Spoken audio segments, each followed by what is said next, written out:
It's inevitable to bring him No, up, for sure. unfortunately, like because you can't look at this movie without talking about some of the ways that he stained this movie. This episode and others like it are brought to you by the generous support of my patrons over on Patreon. If you'd like early access to every video, ad-free content, and access to our Discord server, consider joining our community. Hello, and welcome to Closeted History, the podcast where we out the queer and trans history you never knew. My name is Destiny. I use she, they pronouns, and today's episode is all about the 2002 biopic Frida, directed by Julie Taymor. The writers were Hayden Herrera, which was actually the biographer for the actual real person, Frida Kahlo, starring Salma Hayek, Alfred Molino, and Jeffrey Rush. I am joined again by my good friend Thomas, better known as the LeftistSquidward. Thanks so much for being here. Thank you for having me. Yeah, I appreciate the continuity of the bit with the leftist Squidward. If anyone is like a faithful podcast binger of yours, they'll pick up on that. And yeah, very excited to be here. I use they he pronouns, by the way, and yeah, super hyped to just jump in and surgically go through the movie bit by bit. Yes. So if you didn't catch the last episode that Thomas was on with me, we talked about The Imitation Game, which was not a very good biopic. So we definitely have a much better movie that we're looking at this time. So just to kind of look at how it did, like from the Hollywood perspective, it won 2 Oscars, 17 wins totals, like from like film festivals, that kind of stuff, but 47 nominations total. And at the box office, had a $12 million budget, and it grossed 56 million worldwide. It didn't do so great the opening weekend. It only made like 206,000. It came out October 27th, 2002. And we'll talk more about its theatrical release, but there were some issues. So seeing that number kind of doesn't surprise me. But overall, it did really well. As I mentioned, 56 million gross worldwide. And yeah, if you've never seen the film, it is exactly what it sounds like. It's a biopic about Frida. It kind of like goes through her life and starts when she's a teenager. She gets into the accident, so that's part of the movie. And then it just kind of like follows her life until her death. So we'll just kind of start like how we start our movie reviews. And what would you give it just overall? Out of 10. God. I think that when I finished this movie originally, it was like a 5.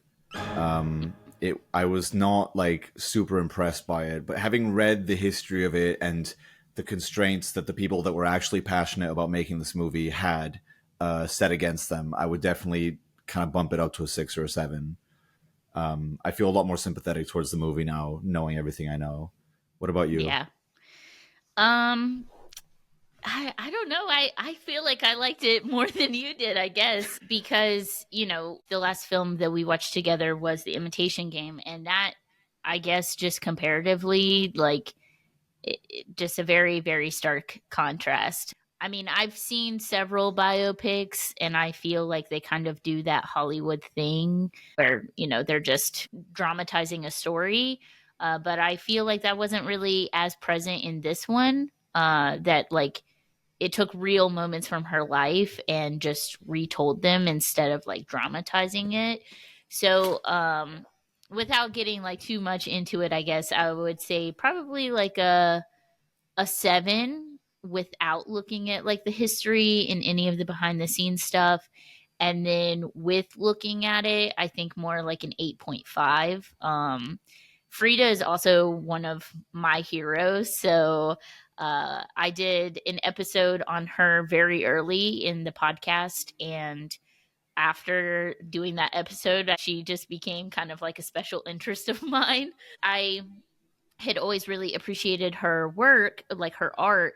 And then I was researching her life and just fell in love with her even more, and her politics, and just so many things that like I aligned with her. So I don't know. Obviously, I'm very biased in my score. But so, and Thomas and I kind of keep like hinting at it, but I feel like we should probably just get it out of the way, rip off the band aid, say the things that we didn't necessarily like about it. Because I feel like I have a lot of really good things to say, but they're always like a double edged sword, because of some of the things that went on behind the curtain. So this movie was produced by Miramax, which was Harvey Weinstein's production company, and this movie experienced a lot of trouble in the pre-production. That like it got kind of passed around like it was at HBO, and then it got picked up by Miramax. And initially, Harvey Weinstein gave Salma Hayek almost impossible standards to meet. Like, okay, if we're going to do this movie, then you have to have a well-known director, 4 well-known stars, several items. I can't exactly remember from the video that I sent you, and I'll list the video that I'm talking about in the description as well. But he gave her like essentially impossible criteria to meet, but she did it anyway. She got what she needed to get done. And Harvey Weinstein wanted, after everything was said and done, he wanted it to just go straight to DVD. And, I mean, the movie is not the greatest movie of all time, but like it feels a little bit disrespectful to go straight to DVD. And Harvey Weinstein, during the production, so pre-production, he's like making everything really, really difficult to happen. And then during the production, he would ask for very inappropriate things from Selma. Like he asked Selma to like take a shower with her or with him. He required the full frontal like nudity scene that's present in the movie. All kinds of just like really inappropriate things that he was asking Selma to do, and the way that he treated her while she was on set. And she's talked about it in interviews, and I'll link some down below. But it's just really sad because like what could have been, well, what ultimately was a really great project could have been even better if it didn't have kind of that smear of Harvey Weinstein, his legacy, everything that people experienced under his leadership, and also not to mention that she's a woman of color, and really how much this impacted her career. Because I mean, this is like one of the biggest roles that she takes on, and we don't know exactly what the impact of that was on her career ultimately. Yeah, a couple of things. If I had to sum it up, the shittiest part of this movie is Harvey Weinstein. That's Yeah, for like sure. the biggest flaw of the movie. Yeah, I remember from the video you sent, he asks her to like raise $10 million to get 4 stars, to get some A-list director, and also like to have several rewrites of the script, which like Edward Norton ended up doing totally uncredited. Mm-hmm. And yeah, it's just wild how much like he essentially the impossible demands were this kind of punishment against Salma Hayek because he couldn't get sexual favors out of her. And then, once those were met, he was like, well, fuck, now I need to find a different way to torture her, and started putting in the full frontal nudity stuff in the contract. So he just, I feel like when I first watched this movie, I had this preconceived idea of like, well, of course, like, fuck the people behind this movie for doing stereotypical stuff and doing male gazy stuff and whatever.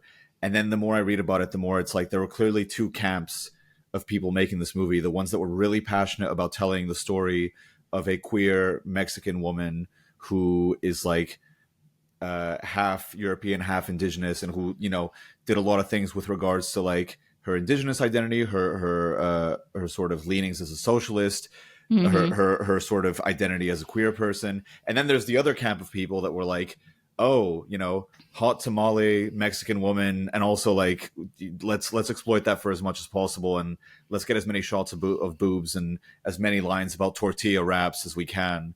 And like reading about that sort of tug of war, I think definitely makes me a lot more sympathetic towards the camp that really was passionate about producing a good film, and reaching out to people. I think also, from the video you sent, this one thing just got etched into my brain, and it's like an interview that Salma Hayek was doing in 2003, and she says, when she was first starting off, every agent or producer was just basically saying to her, like, you either need to just accept that you're going to be playing maids and like, sexual stereotypes, or you need to just go back to Mexico, because like that's kind of all we have going on in the United States. And she was saying in the interview, like, and I didn't take those as insults. They were being, they were legitimate advice that were being leveled at me because of the toxic sort of environment of like Hollywood.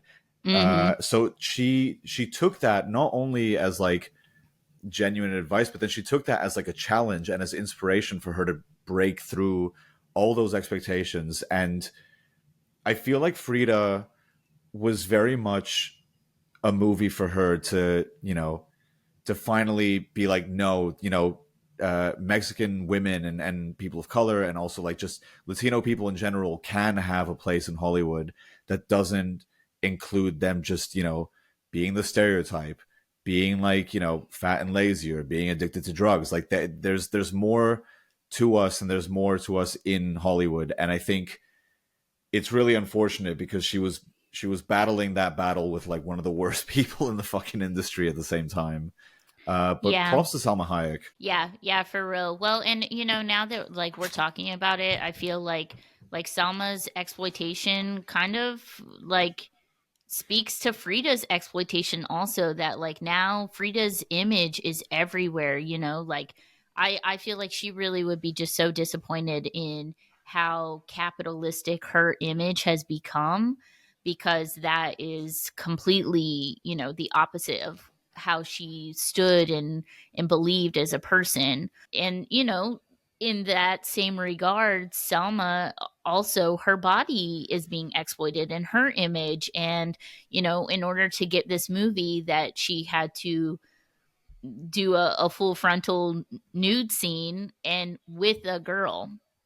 Like that was in the caveat, like in these list of stipulations. And I don't want to harp on it too much, because I do think that like it kind of takes away from the story. And like I don't want anyone to think that like this is a movie that has been stained by Harvey Weinstein and that you can't watch it, because that's not true. I think it is a beautiful story, but it's important to acknowledge that that's kind of where this like male gazy, very like, it's cool if you're bisexual because we can exploit that kind of vibe that this movie has. And it's not intentional on Selma's part, because I don't think that that's necessarily how she would depict Frida. Obviously Frida is a bisexual and she was very open about that, but I think it's important to acknowledge some of the things that man, he just, I hate him. And I honestly, all of the things I hate about the movie are because of Harvey. So it's kind of like, well, yeah.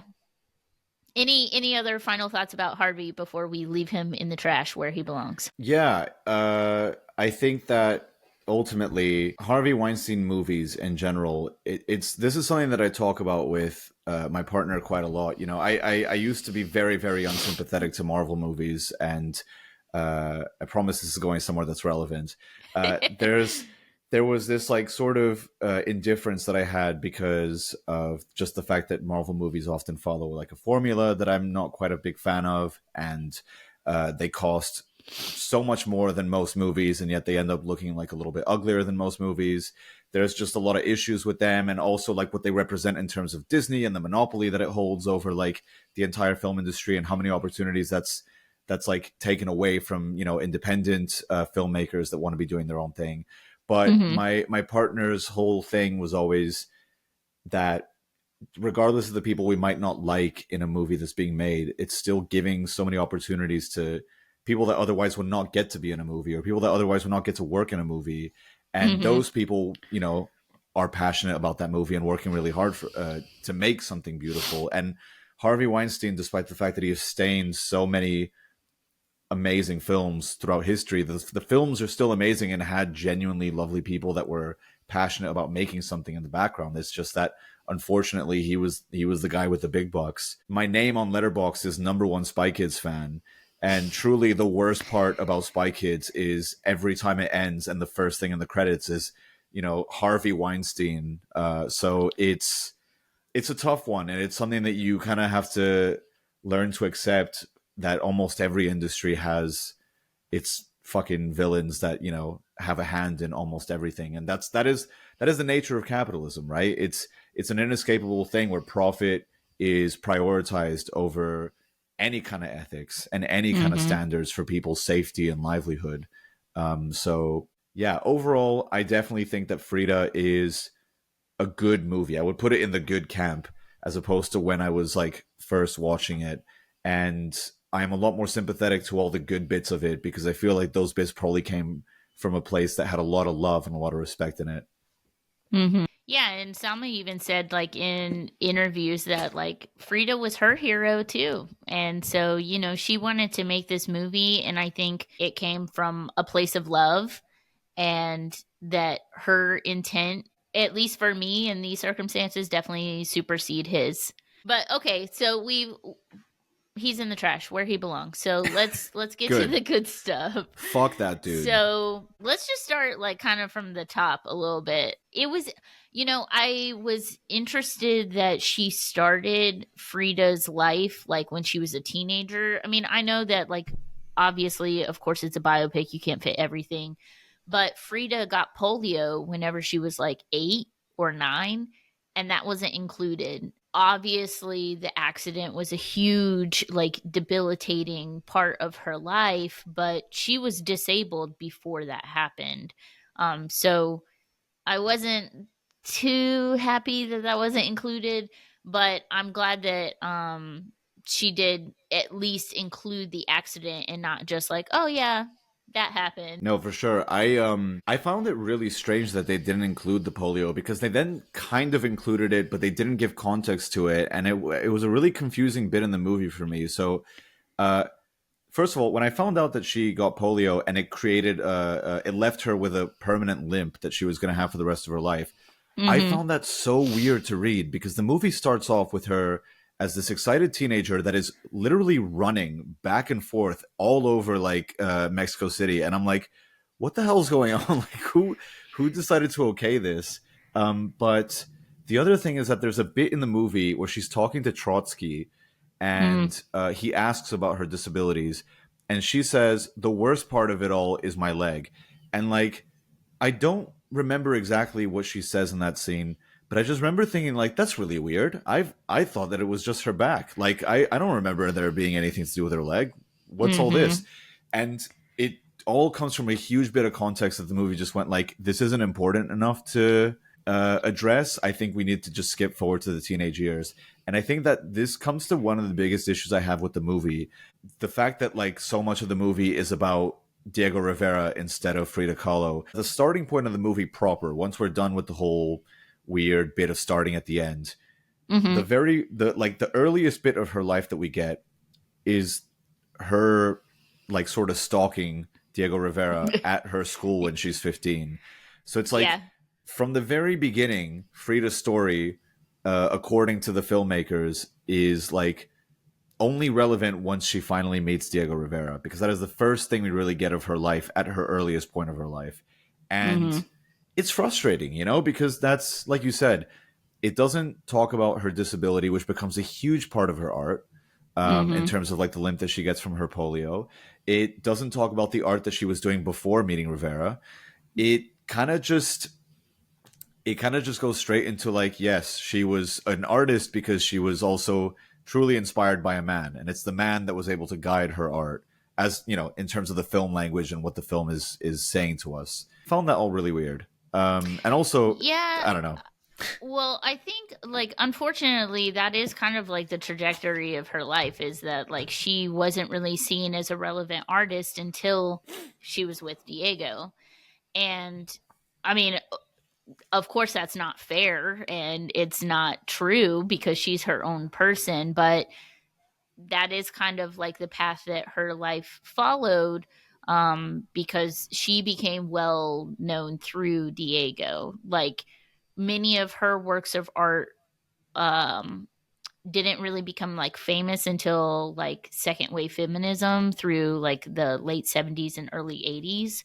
So unfortunately in her lifetime, she didn't get to see the kind of fruits of her labor, so to speak, because she was mostly seen as Diego Rivera's wife. So I mean, it is unfortunate that that's kind of how that went, but I do feel like, in that regard it was kind of accurate, at least on that bit. Yeah, but so Frida, like when she does meet Diego initially at school at UNAM, you put in your notes that like it sounds like she's interested in the art, but when she's actually in the auditorium you're not so sure. What do you mean? So the movie has this like initial joke at the beginning of it itself where it's like saying, she's like, oh, Diego Rivera's painting, like to her friends very excitedly, and Mm-hmm. none of them care. And then she goes, he's painting a naked woman, and suddenly all of them go like, oh, hubba hubba, and they all start running to the auditorium. And like that is cool because obviously the movie's showing that Frida cares about the art, her friends care about the nudity. Mm-hmm. But then in the auditorium itself, it's like a bit of a mixed bag where it's like she is kind of kissing Diego Luna here and there, and then she also like yells out to cause some kind of scandal with the wife. It's it's a bit of a weird scene where like during the auditorium scene, she's so like excited and giddy that I don't know that I'm getting that she actually cares that much about the art itself. But I wonder how much the movie is just trying to tell us like, well, she was 15, like of course she's going to be immature or whatever. So Mm-hmm. I'm of two minds about that critique, but I think it's definitely interesting. It's the movie really likes to track a lot of Diego's works, and I fully sympathize with the fact that the movie is kind of this struggle for Frida to try and distance herself from her husband's works and also have her own voice. And I know that Salma Hayek has talked about that and what that means for her.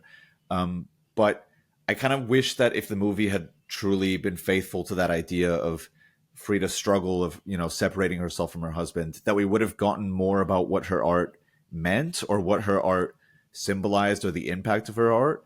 And I think unfortunately so much of this movie, when it finally does touch on her art, it only really goes back to pain and not a whole lot else. Like pain seems to be the main thing the movie is trying to convey Frida ever cared about. And like Mm-hmm. I think there's a lot more to Frida that we could have gotten artistically from the movie. Yeah, that's true. I do feel like the paintings that they selected definitely highlighted that emotion, the pain and suffering that she experienced during her lifetime. I like the way that they incorporated the art into the film though. It almost felt kind of like a musical. The way that they did the real life art. Like I'm just thinking of the one where she cuts her hair and then Salma Hayek is like sitting there in the chair and it kind of like, or the one of Frida and Diego, like when they're like dancing and they're just standing there. She's got like a red shawl on. I just really loved like the cinematography and kind of the editing that they used in order to incorporate her art. I thought the way that they did it was really cool. I agree. I definitely think those were the highlights of the movie for me. The way that they were trying to find really creative and wild ways of showing her surrealist art in an almost like interactive way, Mm-hmm. where they were bringing life to it. I like her deathbed in that portrait lighting itself on fire, and all the other little bits. I remember writing down like, yes, that's awesome. Also, there's a bit in the movie where she goes to Paris, and I think it's so awesome that after decades and decades of the fucking US film industry showing Mexico in sepia tones, Paris gets that treatment in this film. Like Mexico gets normal color grading, and then when they go to Paris for some reason, everything's sepia tone, and I'm like, awesome. I love that they've like reverse like victimized Paris and turned it into like whatever Mexico was getting as a treatment. But no, I do like the interactive bits. I thought it was really cool when Frida falls into a bit of a coma after the accident, and they decide to do that claymation bit with all her art. And she's having this like fever dream about it, and all these themes of like death and regrets. I thought was quite cool. And also, like, I mean, I know that they were pressured into doing this, but I was blown away by the cameos in this movie. I did not realize Diego Luna was going to be in there. I did not realize like Edward Norton was going to be in there.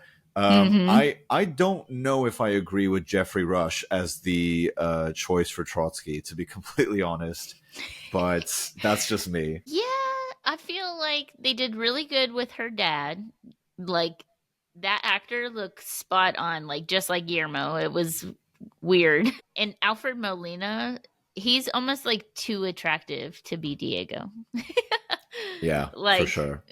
Because Diego Rivera, I mean, you like what you like, but he was not a very good looking guy. So Frida really loved him.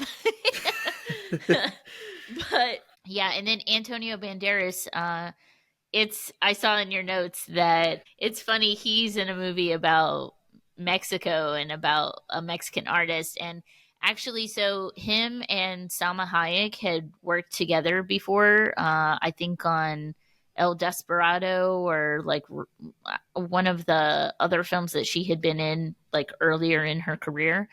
And because Weinstein was making things very difficult for her, she asked Antonio Banderas to be in the movie as a favor. And so, I thought that was really cool. Like, and Diego Luna is actually, he's like a really famous actor in Mexico and has been in a lot of films and like shows, a lot of production. So he's actually really, really famous outside of the United States.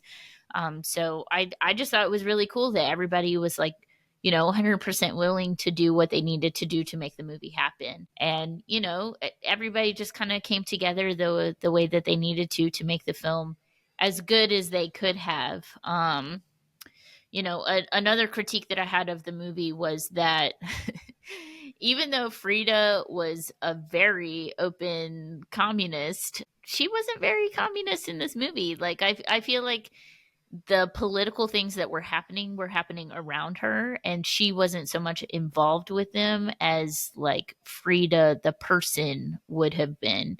And like, maybe this is just nitpicking, but like there's the like corset that she wears, there's like a huge hammer and sickle on the actual thing, and there's just a hole there in the movie, which I thought was really, really odd. Like, you've kind of already okayed that, yes, Frida is a communist. I mean, she's sleeping with Trotsky, for God's sake. Like, she's what's more very communist open. than that? Exactly. But, so she's a communist. Like, you've already established that. Why would you take away some of those elements? So, I don't know. What were your thoughts about the communist, not communist Frida? Yeah, I found it was a really weird tug of war between like how much to show and how much to then soften to not give like the American audiences any big ideas. There's like a lot of I got really annoyed at this. Every scene in which politics is talked about, it gets really, really like simplified and made so basic that like they could be talking about almost anything. And I just found that quite irritating, because it's like there's this whole bit where they're having dinner with Trotsky, and it really doesn't feel like they're talking about anything particularly important, or like or not anything important, but they're not talking about anything specific. They're kind of just talking about the human spirit. And it's like, it's really strange how Frida and Diego are these diehard communists, and they're happy to tell us that they're diehard communists. They're happy to show us Diego and Frida being in the Communist Party, going to rallies. They're happy to show us a fucking portrait of Mao Zedong in Frida's room. Mm-hmm. But whenever it comes to actually talking about communism, it's like, let's not let anyone get any ideas when they go see this movie. And so the dialogue just felt incredibly basic. And then once they actually go into any other dialogue about Frida's pain or her relationships, I feel like there's a lot more tenderness and care towards being like careful about what they say there, and how intimate they are about saying stuff there, in a way that is just like, that sort of care is just not given to the political stuff. And yeah, Yeah. it feels like a pointed political choice to make sure that it's like, yeah, she was a communist, but let's not actually talk about any of the stuff of like why she was a communist.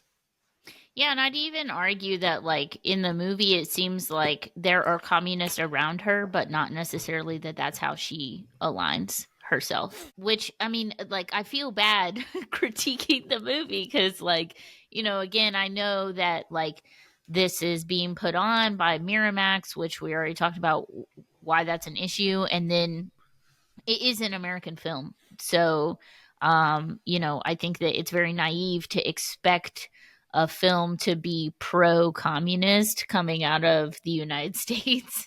Like, that's just not going to happen. But, like, just the way that things were taken away, it was very strange the way that things were kind of presented, because, like, she was a communist. She did go to a protest, like, her last days where she was able to do so, she went to a protest. Like, it was very important to her as a person, like, to be that way. That I feel like before the catchphrase and second wave feminism of the personal is political and the political is personal, that Frida very much embodied that before that was mainstream. So it just was odd to not see her reading, Capital, or to not see her, like, talking more about it. Yeah, I definitely think that there's definitely a huge American lens on Frida as both a communist and as a Mexican. I felt that on top of the sort of bland political representation of Frida as a socialist, there was also this weird touristy feel to the movie of like, let's show them off for being Mexicans in Mexico. Like, every time they brought up tortillas for some reason, I was always like, what the fuck is this? And there's also like these random scenes where like, they take Trotsky to Teotihuacan, and they also at one point go on a date on the beautiful long boats, and they eat there and stuff. And it's like, I started wondering, like, did they actually do these things so regularly that the movie felt like it needed to faithfully represent that? Or is this just the movie going like, well, we're shooting in Mexico, we might as well show off all the tourist sites? Mm-hmm. So there was a lot of like, the gringos coming in and kind of like putting their dirty fingers everywhere. Hmm. Yeah, I think some of that stuff, like, listen, I don't know shit because I'm a gringa. I am just a white femme, who loves Frida, but that the boats, that is very much a local thing. At least that's just what I've heard, is that, like, riding those long boats, that, like, you can listen to the mariachi and, like, get where you need to go, but you're taking the boat. And I did like some of the things that they showcased. Like, it was really cool getting to watch this film after going to Mexico. That I went last summer and I'm going again this summer. Super excited. But I saw Diego's famous painting that actually got removed from the Rockefeller Center. I have seen it in person, and it, like, I like whipped one tear watching the movie, because it's like, it's so incredible. I got to see that in person, and, like, they're showcasing some of Mexico's greatest artists. So some of the things, like the palace of something arts, that's where his mural is. But, and even the mural, like, I feel like when it got removed from the Rockefeller Center, like, I know more about the context of, like, their communist alignment, but, like, it wasn't really explained. Yeah, this is in the Rockefeller Center, like, where they're considered these robber barons of the 20th century. They're not going to let this shit happen. And not just Lenin, but like the person who was responsible for leading the Russian Revolution. Like, you know, I just feel like there was so much like context that if you don't know, that you're just like, oh, it was removed. Okay.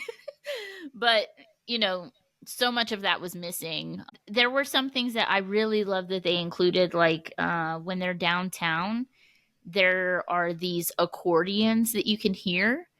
And that is actually like a really, really important piece of Mexico City history.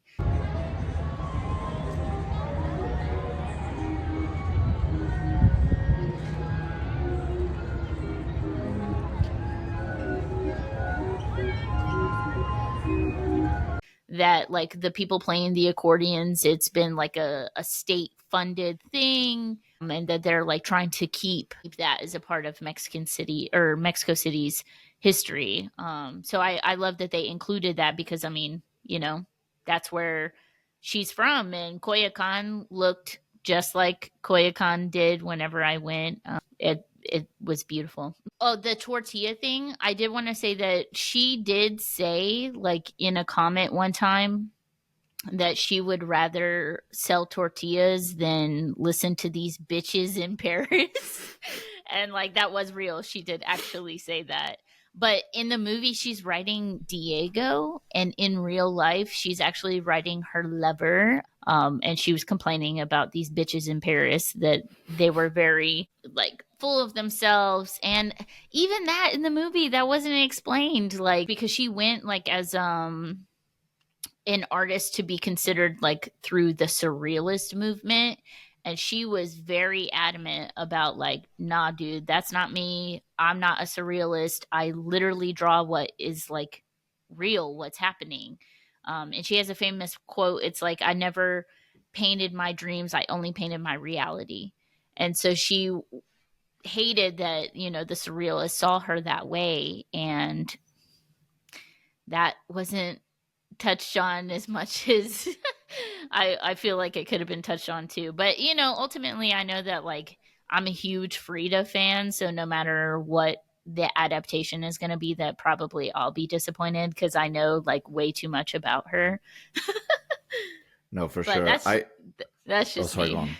No, go ahead.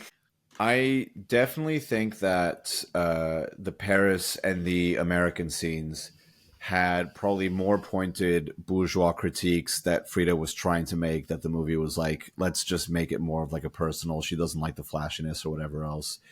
And the movie does a lot of that kind of manipulation of what Frida's words, what the context of Frida's words are, you know, being used in a false context just to make the movie more presentable and more, you know, epic or whatever.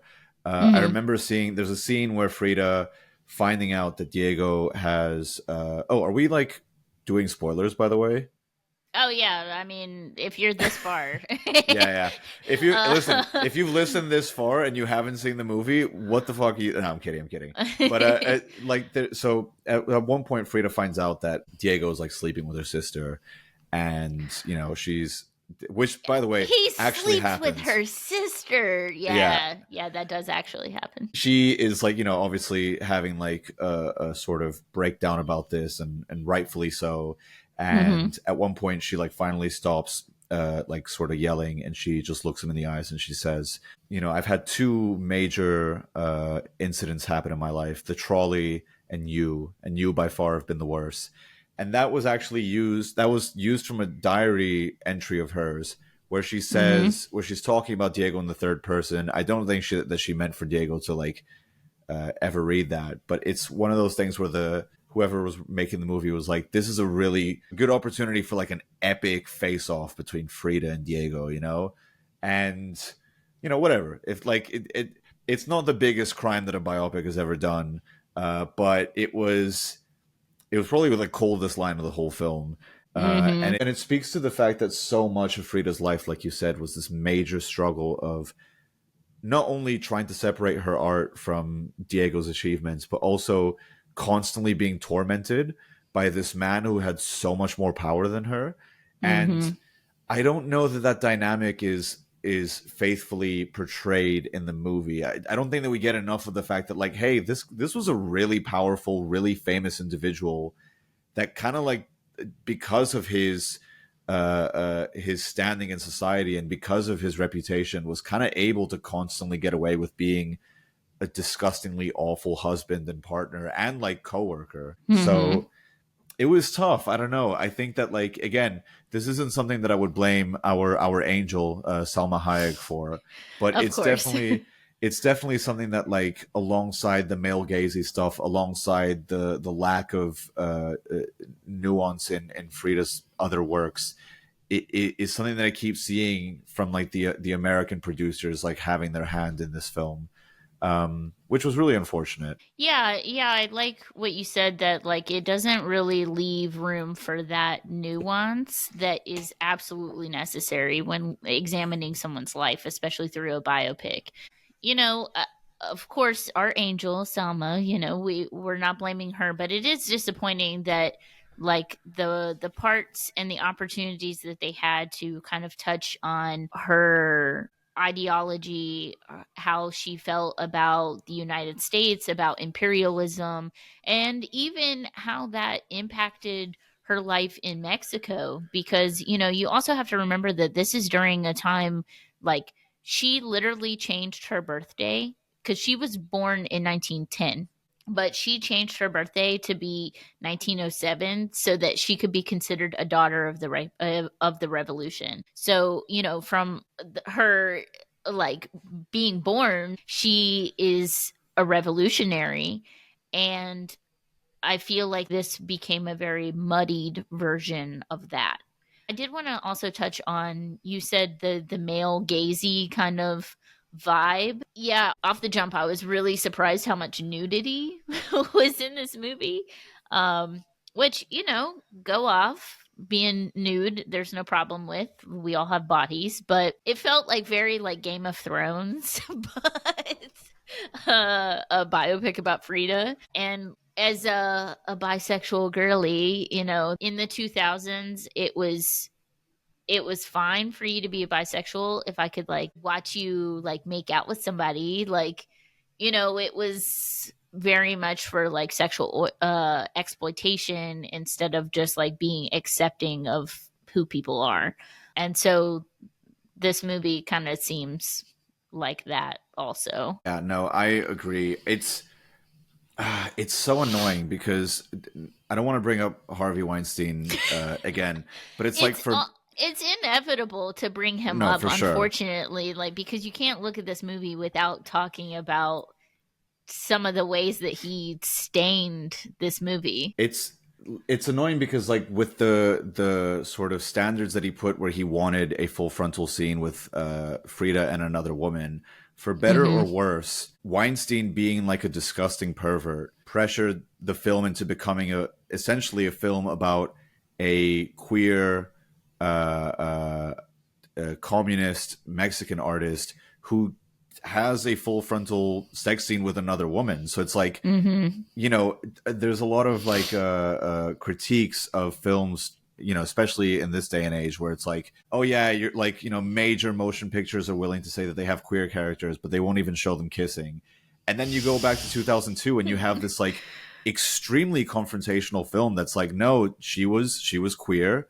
She had loads of affairs with women, and she was also like a proud communist. And it's like, coming out of the film, the more time I spent thinking about the film, the more I was like, it's mad that this film was made in 2002. Like, Mm-hmm. it doesn't feel like a real film from 2002. It feels like something that could have been made this year.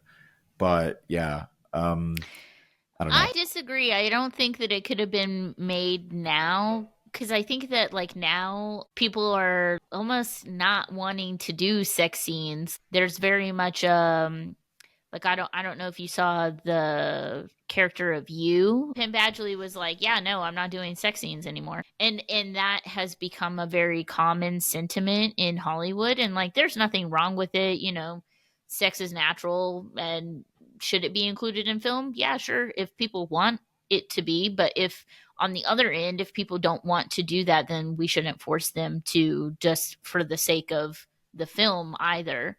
But Yeah, it's interesting because like you said, some queer movies like the one that we analyzed before in The Imitation Game, that like it would call itself queer representation, but like where? Where is Did the queer representation in the room with us? exactly, where did that happen? And this Yeah, movie swung all the way on the other end and is like, what's up? Yep, tits in your face. We're definitely doing queer representation. So, and it's interesting to think about, like, now in retrospect, how much would have been included if that creep wasn't included in the production. You know, I feel kind of thankful that he wanted that to happen, because that meant that, you know, at least the representation was a little bit more authentic than something that we're seeing today. But also, you know, he wanted that, so of it course he sucks. did. Yeah, and it was done under the pressure of him, which like made everybody feel bad about it. So it's like, yeah, it's a really complicated one. I think on your comments about specifically the kind of more puritanical and sort of sanitized way that like sex is being treated nowadays, I definitely think that after the fallout of like the Me Too movement, there started being this like semi obnoxious response from like straight men of being like, well, we just don't do it at all because like we can't trust ourselves around you, so like we're not even going to risk it. And I think Mm-hmm. that there's currently like a bit of a fight between I talked about this with my friends quite a lot, because like we were seeing a lot of really bad takes on Twitter where it's like, if you see any sex in a movie, it's like bad immediately, and like there's no such thing as like people willing to do it like together as like a consensual thing to show an art form that has gratuity in it. Mm-hmm. And there's like a bit of a push and pull between like one side of like filmmaking that kind of doesn't just want to ever even bother doing it, and like Penn Badgley said, he just doesn't want to do sex scenes anymore, which is like fine, that's his prerogative, but it's like I Mm-hmm. don't think that that's like how all films should be treated. And then there's films that are trying to kind of bring the smut back a little bit and try to be like really flirtatious and sexy. Like this year alone, we've had like Challengers and Love Lies Bleeding, which are like two phenomenal, really smutty, like queer films that have Mm-hmm. like that, you know, like and in some ways like Challengers isn't even all that sexual, but it's just so playfully flirtatious that it Mm-hmm. like it feels a little wrong, it feels like a little naughty. And I like really love the fact that they're going for that, and they're going for it like through a queer lens and being able to show that like, no, there is a way to do this right that isn't exploitative. Mm-hmm. So it's so unfortunate that that's happened in the Frida film in an exploitative way, because like we're starting to see films today, or at least this year, and in some years recently, where they're going forward with actors that are consenting to do this and are wanting to show like that these sort of scenes are possible to portray, you know, in cinema. Mm-hmm. Yeah, and like that's what we want, you know, and that's like this conversation does require nuance, but like that's what the goal is. Like that if there are these moments that are filled with sex, that it has to be consensual, and it can't be done from an exploitative, you know, intent. One thing that I'm thinking about now that we're talking about is that like also just the way that the LGBTQ plus community has automatically been associated with sex, that like we're seeing that kind of play out in live time here in the movie, because like while it feels really great to have bisexual representation and to have a woman loving woman be in a mainstream film, but also that's coming from the mind of Harvey Weinstein, who's thinking about, oh, isn't it so hot? You know, very again for the male gaze. And so like I feel like it's kind of that balance of like honesty, but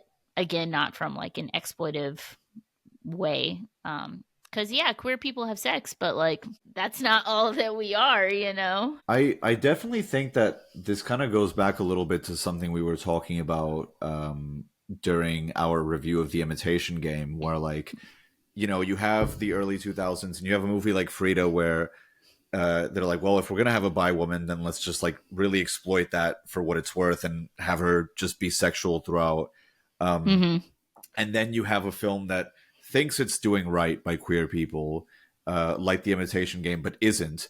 And then it's Mm-hmm. like, well, fuck, we don't want to sexualize queer people because they've had a lot of that. So instead of like letting them reclaim it the way they want, we're just going to basically say queer people are perfect little angels that don't have sex and just be done with the problem as a whole, which definitely was the wrong move. So you're right. It requires a lot of nuance, but I think more so than any kind of pointed solution, to me, the clear cut solution is just let queer people speak for themselves, which like Right. Frida and The Imitation Game being movies of their time, unfortunately, didn't have the space to let queer people do that. Mm-hmm. But thankfully, yeah, like I said, I think we're getting into a point in time where really big movies are starting to be made by queer people for queer people, which is really great. Mm-hmm. Yeah, for sure. I wonder if Salma Hayek is part of the community. I don't think so. Well, she is as of 2002, as of the 2002 major motion picture Frida. She is, she's an honorary member. We take her in. Yeah, I when I was watching the sex scene, a tear streamed past my face, and I just said to myself quietly, alone in my room, "Welcome, welcome to the resistance, Selma."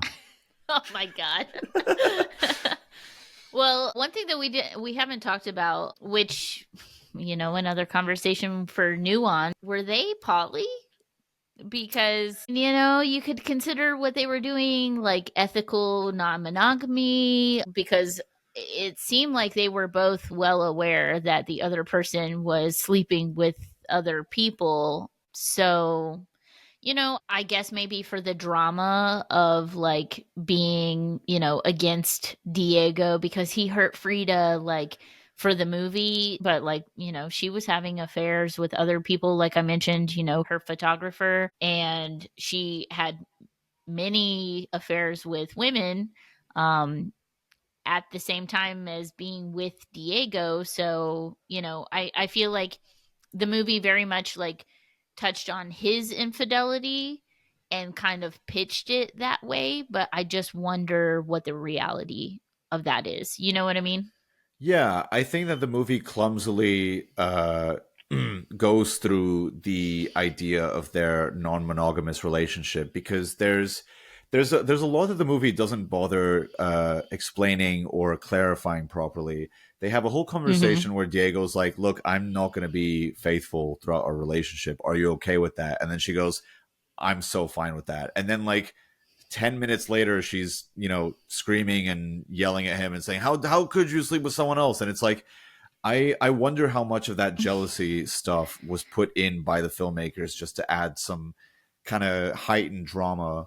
And also generally I do think that there might have been a more sort of common sense agreement between both of them of like, well, yeah, we're not monogamous, because like, it's weird how much the movie was treating Diego's infidelities as like these big betrayals, and then being like, but yeah, Frida can sleep with whoever she wants, and kind of like not really taking into account that it's selling us two separate narratives of how exactly Frida thinks about this non-monogamous relationship. Mhm. Well, and like when we look back on it with a heteronormative lens, with, the relationship structures that are most common in our society, that like, they're monogamous, they're married, but we don't really know what the reality was of their relationship, and that it seemed like there's more to that we don't know, and that definitely wasn't included in the movie. And this I strangely, I feel like there are a lot of parallels with the Imitation Game that we also analyzed together. So if you haven't listened, definitely check it out. It's a good But episode.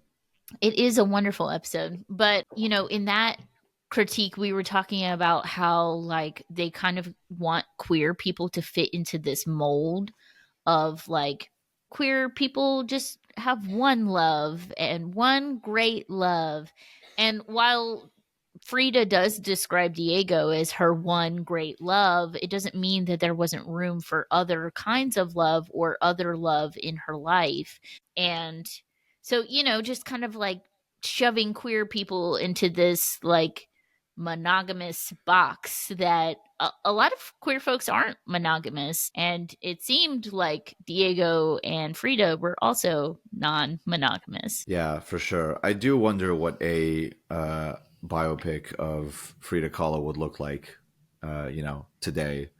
I wonder what it would look like directed by a queer person, ideally a queer Mexican person, someone that Hmm. is able to like take in every side of like what it meant to have someone like Frida as a hero growing up.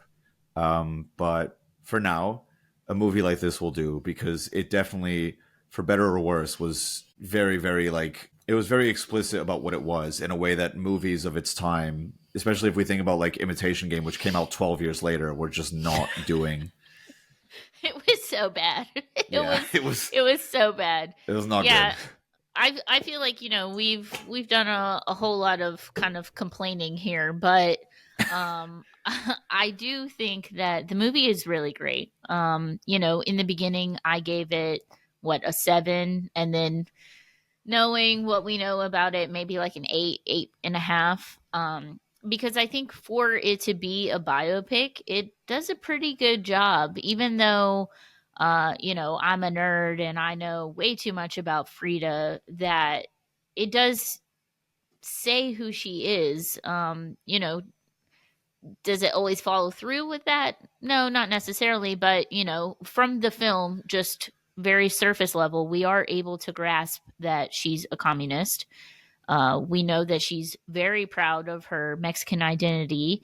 Her pain and her suffering was definitely present in her art, in the way that she portrayed herself, and that she was unapologetic about who she was, including that she was a bisexual woman. And during that time, that wouldn't have been as accepted as it is today. And even in 2002, I know the kids are bringing it back. The 2000s are coming back, like very much in terms of fashion and like whatever, but y'all didn't live through the 2000s, and it was like the wild west of just homophobia, transphobia. Like, it was very difficult to be a queer person during that time, and so to have that be represented in a mainstream biopic is phenomenal, really. Yeah. I say this as someone that didn't even grow up in America.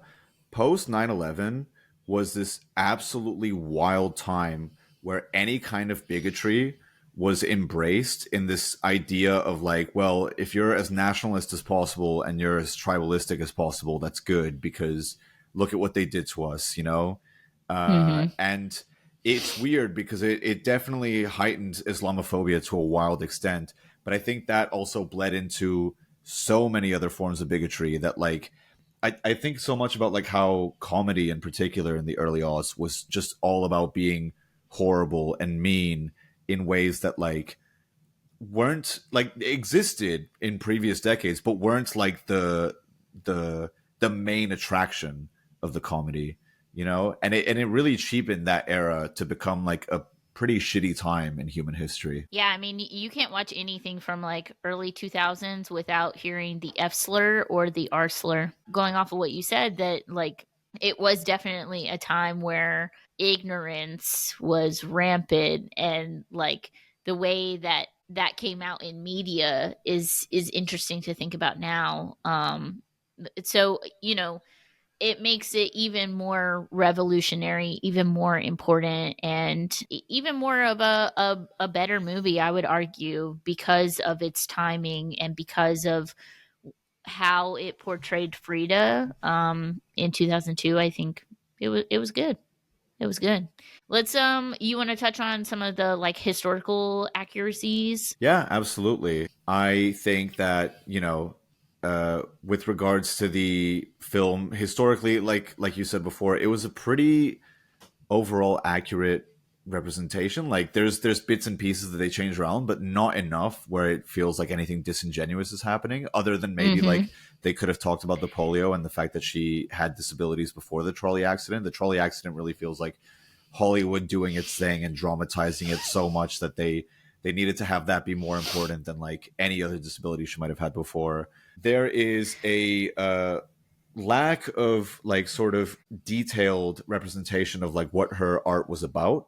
Mm-hmm. She talks a lot about, or well, she doesn't talk about, but she paints a lot about dualities and specifically about her Mexican heritage versus her European heritage, Christianity versus Aztec beliefs, masculinity versus femininity. And it, you know, we don't get a lot of that in the movie. But we get a lot of other stuff that is very real about her. We get the affairs that she has. We have the fact that Diego Rivera did sleep with Christina Kahlo, her sister. Weirdly Mm-hmm. enough, Frida Kahlo had an affair not only with Trotsky, but with the American artist Georgia O'Keeffe. And we get Mm-hmm. nothing about that affair whatsoever. They Uh, did include Josephine Baker, though, and I they did. loved that. Yeah, for sure. Yeah. But yeah, I think I was pleasantly surprised for a biopic. It didn't mess around too much with the facts of Frida Kahlo's life, which was really nice to see. Yeah, yeah, I love that you mentioned like the dualities, because I think that honestly for me, like as a bisexual girly, like that that like that's what draws me to Frida is her acknowledgement of that duality, that like because just being a queer person in general, like regardless of where you are in the alphabet mafia, that you know you are different. You are outside of the quote unquote norm, and that with that comes that duality, that you want to belong somewhere so badly because you know that's innate to our existence as humans, but that we're ostracized from our own communities, from our society, from you know all the things.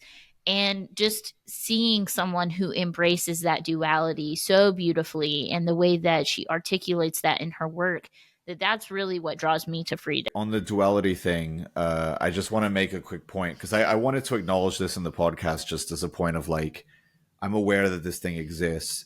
There are critiques or criticisms, I should say, of Kahlo in terms of her use of her indigenous heritage in her art, specifically Mm-hmm. because she is someone that had a European father Mm-hmm. and very much enjoyed the benefits of being white passing and also existing within a more European society in Mexico.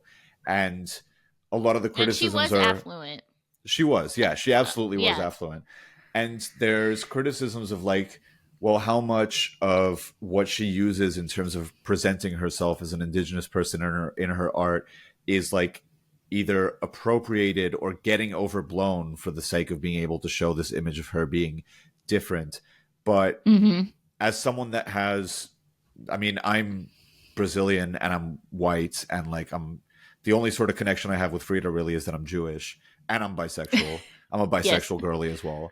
Yes. But like, as someone that doesn't, it's not my place to comment on like whether Frida is right or wrong to have like sort of touched into that side of her heritage. But I will say that like, for me, one thing that is interesting about her work is that there's always this pull about what her heritage actually is, and she speaks to a very big portion of people that have left Latin America or might still be in Latin America but have felt the United States' influence on their countries, and the fact that that has really messed up a lot of our sense of feeling like we belong in the countries we Mm-hmm. belong in. I don't make a lot of content about me being Brazilian without me eventually seeing comments being like, "Well, you're not really Brazilian. You don't really belong there." And it's become a bit of a defensive line from fellow Brazilians, but also I feel that when I speak to Western people, like in the UK or in America, I definitely feel that like there's a pressure for me to try and live up to more Western parts of my identity, and in order to please and impress the people that like I need to impress in order to get ahead in life. And and it's really shitty. And I think Frida Kahlo definitely talks about that, and talks about the domination that the United States has had over Mexico, and how much that's impacted her work and her beliefs. Mm-hmm. Well, and like I, as I mentioned, am just a gringa that loves Frida. And so I think that, it's not really like my place to judge Frida, but in this whole conversation, it requires nuance. Also, we're looking at this from 2024 eyes. So, like I don't want to just defend Frida, but I mean, her mom was mestizo. So like, it's like, I don't want to say that like people shouldn't critique her for that, but I mean, she does have indigenous roots, so it's like, well, No, I you know, agree. I yeah. and this isn't me coming at her, by the way. I'm sort No, of no, more, no, no. yeah.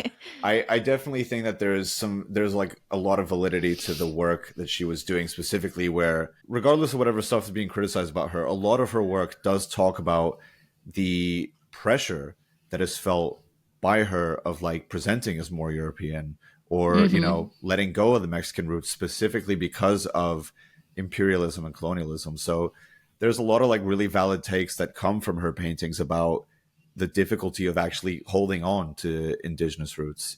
Mm-hmm. Um, And when you think about like, we talked about that like her image has become like very capitalized on now.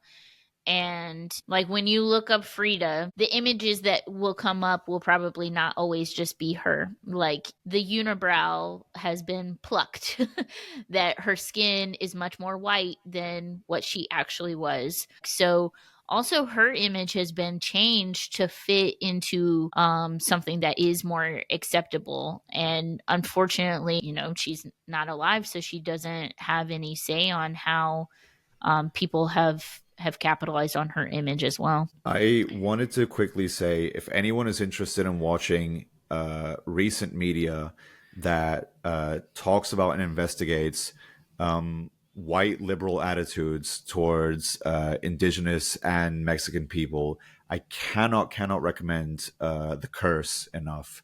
The Curse is one of the best pieces of television I have seen ever, and it's mind-blowingly good. But it is very difficult to watch because you are just watching two white liberals be like terrible people. Yeah, like I said, I'm just a white lady, so I don't have any like say on this because like I have a lot of privileges, and so I don't want to like speak over anyone, and I don't want to not critique her or like invalidate the critiques that have been made about her.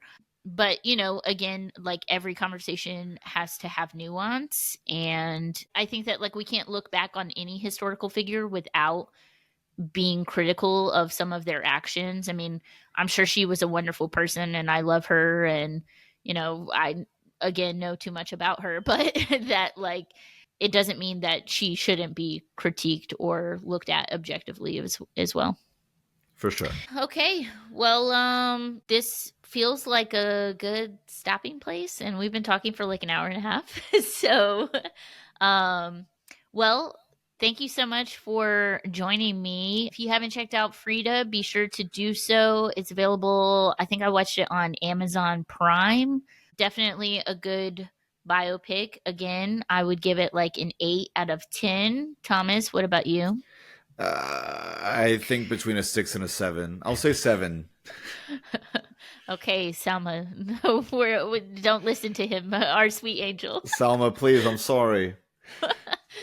Well, thanks again, Thomas, for joining me for this conversation. If you want to check out their content, you can do so on TikTok or over on Instagram.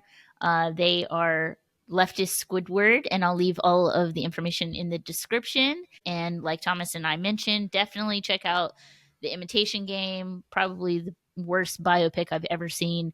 So lots of juicy thoughts there. So yeah, thanks so much again for tuning in, and we'll see you in the next one.